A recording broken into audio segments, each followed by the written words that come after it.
Hey everyone, so this is the video to help you understand how to write argumentative essays. Really, everything we're doing right now will be able to scale up to anything where you are arguing because it's all contextual. And so hopefully by working through this kind of assignment where you walk into an argumentative essay, you can learn how the 5 paragraph format structure is meant to map onto more complex structures we expect in academics. I'm going to be actually showing you how I think the writing process should go. Writing processes are obviously very messy. If we haven't talked about that, that's fine. But the idea is that you are following through with this writing process so that you're achieving the same goals regardless of the way that you move through it. I'm just showing you how I think a student should be doing it because it lends itself to ease of revisions and such. We're, of course, looking at Brave New World for our novel. So here's the assignment. We want to know in a very short format, again, 4 paragraphs is about going to be the max here, with a very short introduction and a very short conclusion. That's going to be hard to manage in this because that's where a lot of your ideas are. But that's what's required because the question doesn't ask about our conclusions, it asks about the novel. So we want to look to the novel and try and prove that Huxley somehow does communicate ideas about science and fiction, or science and society in this novel. And so we want to start by defining our terms. And this, by the way, is true regardless of what you're doing. The further you define your terms, the further you narrow your scope, the easier it is to figure out whether or not the things you're trying to say fit within your essay. This, for example, could be a novel like this, or I'm sorry, not a novel. This question could be a book. Somebody could write a whole book about the intersections between the science of this novel and its impact on society, and it would be a great book. But that's too big for us. So we want to start by asking ourselves, what kind of science? We can talk about censorship and the censorship of science, because censorship is an aspect of their society and culture, and they're censoring science. And that's something we actually read Mons talk about. There's not a whole lot of discussion about censorship, so that may not be a great topic, but it still is a topic, and for a short paper like this, that would work. If that's not interesting to you, then that's fine. Which technologies? Because technologies are all about science. They had transportation technologies. They had all these technologies. We're going to look at a list of them here in a minute. And there's more than that's on my list. I didn't even put transportation technologies on my list because I just thought of it. So it's really about what technology really spoke to you, and maybe not even a positive way, because we're trying to see how Huxley is satirizing our use of technology in our society. And so the more negative your view of that technology, perhaps the better. And then we want to look at the aspect of society, right? And we're hoping to find an aspect of society that fits with the technology or the science that we're discussing, so that they synergize, so to speak. So if I was going to do transportation, I could talk about leisure and talk about how this whole world is very leisurely. But that's the idea. It has a rubric. We're going to look at that last. But this is where we're at. So let's identify our scope. As we said before, we could just talk about research. We could talk about the various psychological manipulations. But notice, I still think that that's too broad of a topic, especially for this short of an essay. So I've actually subverted those or subtexted those to be like, oh, well, we can talk about conditioning.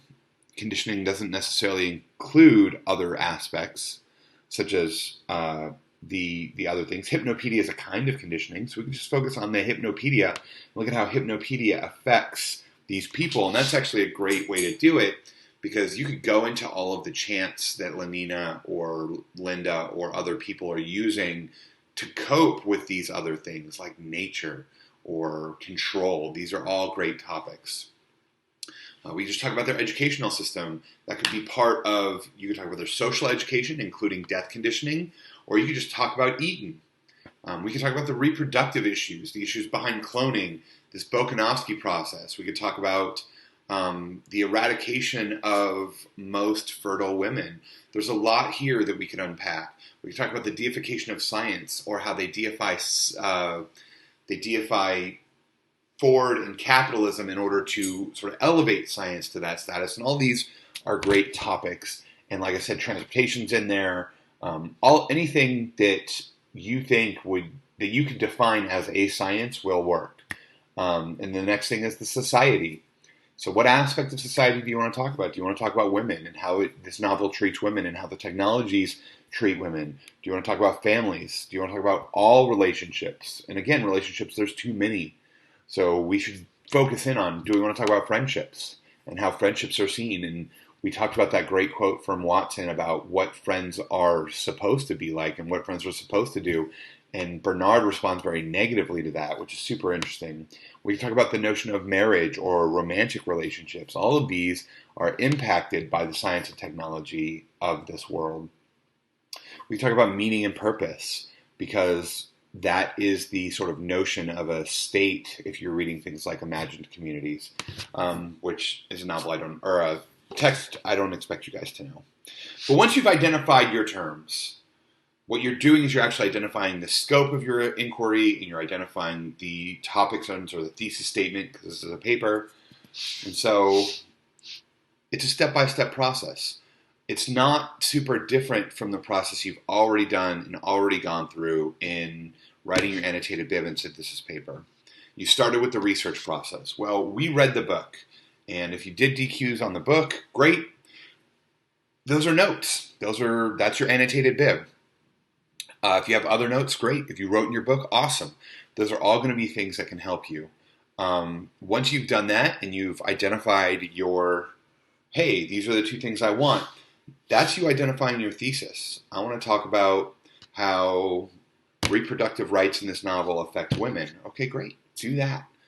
But we'll talk about how we move from there. From there, you're going to start collecting your data. If you don't have individually identified the quotes you'd like to use, this is the time to do that. This is the time to go back through the novel to the parts that you really liked or talked about and start pulling out that area or those notes. And you don't even have to have the direct ones yet. You just have to remember that they said something like this. I mean, I just did it with Watson where he's talking about friendship. I know where that is in the novel. I don't remember exactly what he said, but I just put a little note there and move on and just try and bring up all the data I want that I can use to prove this. And from there, we draft. So making a thesis. What we want to do is we want to input the definitions we used into our question and then solve. And it's not different from algebra. So in the example I just used, reproductive rights or reproductive technologies and women, all I do is explain how Huxley communicates ideas about reproductive technologies and the role of women in his fiction. That's it. I'm good. I'm ready to go. And that's a much easier question to answer. And I have to have a overarching. I can't just say it does. I want to have an active verb there about how it does. How does it alter the role of women, for example, is a great question. We could do technology of transportation. So we just say, explain how Huxley communicates ideas about transportation technologies and the role of happiness or the role of purpose and meaning in his fiction. And those are great questions too, and we just move forward. Once we've identified that, we want to talk about how does it alter our perception of meaning or purpose.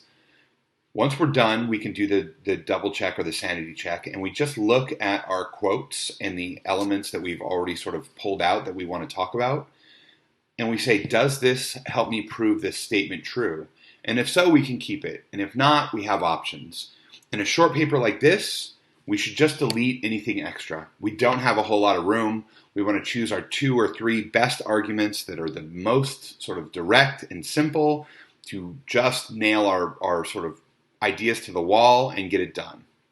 If it's a longer paper, let's say you have to write a 10-page paper about this, but you only have 5 pages of material, then we can go back to our thesis statement and say, well, maybe I'm being too reductive when I say transportation technologies.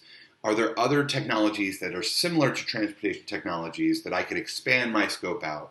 Or if I wanted to expand my scope out on its effects for purpose and meaning, I might want to include a more broad term. Those are really already broad. But if we want to talk about, leisure, right? How does transportation affect leisure? Well, leisure's really highlighted in things. But now I might be like, what it's really doing is it's doing this thing to purpose and meaning. And now I can elevate that one up and just see that this leisureness that I had is about purpose and meaning too. And then I could write 5 more pages just about other ways that it affects purpose and meaning. But that's what we would do if our scope was too narrow, is we just try and expand these terms out. What I'm trying to show you guys here is the usefulness of the 5-paragraph format when done correctly. So all I've done is, rather than having this list of 3 things at the end of my thesis that really narrows it too far, is I've looked for a term that I could expand out, right? We could do the same things we've done before in 5 paragraphs. I want to look at how these 3 transportation technologies have this effect on purpose. Well, all I've done is, rather than saying these specific 3, the helicopters, the rocket ships, and these notions of islands where nobody can travel to without special permission. Okay, great. Well, that has effects on purpose and meaning. All I've done is elevate to, I want to just talk about how transportation and the technology of transportation has affected that. And that helps me broaden my scope, or I could do the opposite and narrow my scope. But the idea is that all we're doing is we're taking your list of 3 things and trying to find one commonality amongst them. Because we want our paper to be about one thing, and we will talk about this more in the coming weeks in my class. But that's all that's happening here. It's not super difficult. From there, we build body paragraphs. Notice I haven't done an introduction and conclusion yet. Even in my dissertation, I haven't written my introduction yet. I'm 4/5 done with it. But I still haven't even looked at my intro, really, because it's just not where I'm at yet. The intro is best used when we know what we're saying. And we don't really know what we're saying yet. So we want to write body paragraphs first. And we start with the topic sentence, where we want to look at an effect. What is an effect that or we can look at a technology. What is a technology under the sort of umbrella of reproductive technologies or transportation technologies or censorship? What is one thing that's happening here, and how is that one thing affecting one other part of the society? So if we wanted to talk more broadly about intimate relationships or romantic relationships, we'd want to say, well, this technology affects this aspect, this tiny little aspect of a interpersonal relationship. And that'd be it. That's the whole paragraph is trying to prove this small effect. When we read Credo, we talked about how it's about building premises. And that's all this is you have a premise. You're saying A, then B, and you're proving A, then B. And if you prove A, then B, your thesis is also proven. And then we move down, B, then C, or C, then D. And if you prove that, it proves your thesis. And this is what we move to. And so our topic sentence is, what is an effect you see? Or what is a specific technology if you have an umbrella for technologies?